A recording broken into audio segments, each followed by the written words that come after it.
मैं अबरारुल हक रहमानी, आप देख रहे हैं नेक्स्ट 9 न्यूज़। महाराष्ट्र की सियासत में अब लग रहा है कि राज ठाकरे धीरे धीरे शिवसेना के करीब आ रहे हैं। जी हाँ, ये बात मैं इसलिए कह रहा हूँ क्योंकि सूत्रों के हवाले से बड़ी खबर आ रही है कि राज ठाकरे ने आदित्य ठाकरे को अचानक कॉल करके उनकी पार्टी में चल रही तमाम चीज़ों पर विस्तार से बात की है। क्योंकि शिवसेना पार्टी में जो तोड़ फोड़ चल रही है लगातार, उसको लेकर के अब राज ठाकरे भी फिक्रमंद नजर आने लगे हैं। जी हाँ, क्योंकि राज ठाकरे इसलिए फिक्रमंद है, ठाकरे परिवार से होते हुए भी वो अलग एक पार्टी बना तो ली है, लेकिन उनको राजनीति में कोई बड़ी कामयाबी हाथ नहीं लगी और अब उन्होंने मौके के तौर पर इसको भुनाने की कोशिश शुरू कर दी है। उन्होंने ये सोचा कि अब उद्धव ठाकरे की पार्टी में जब इस कदर टूट हो गई है, तो अब मुझे उद्धव ठाकरे के साथ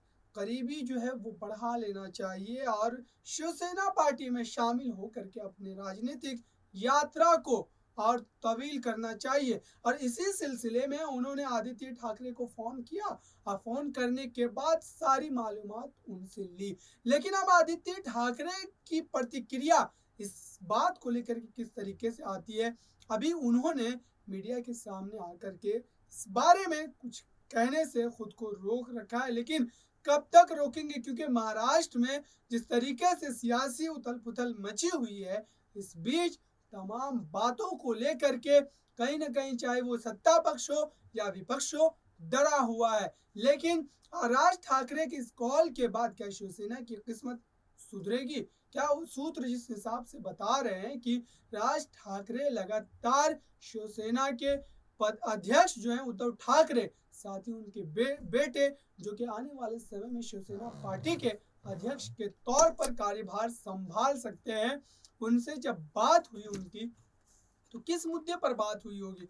जाहिर सी बात है कि राजनीति को लेकर के बात हुई होगी और राजनीति की जब बात हुई होगी तो फिर महाराष्ट्र में मची उस सियासी हलचल की भी बात हुई होगी, क्योंकि अब एकनाथ शिंदे सरकार का मंत्रिमंडल का जो एक तरीके से गठन होना था वो भी हो चुका है और अब उद्धव ठाकरे को जो एक उम्मीद थी कि मंत्रिमंडल विस्तार के समय पार्टी में या उनके गुट में किसी तरीके की दगाबाजी जो है वो खुल करके सामने आएगी, जो विधायक हैं वो खुल करके अपनी बात रखेंगे, नाराजगी जाहिर करेंगे, लेकिन ऐसा कुछ हुआ नहीं।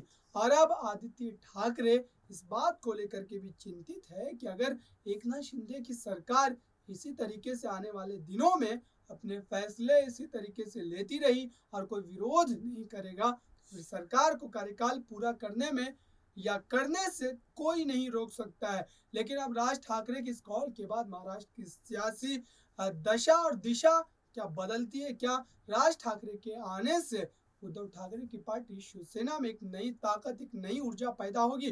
फिलहाल के लिए इस रिपोर्ट में इतना ही। देखते रहिए ताज़ा तरीन खबरों के लिए नेक्स्ट 9 न्यूज़ को। धन्यवाद।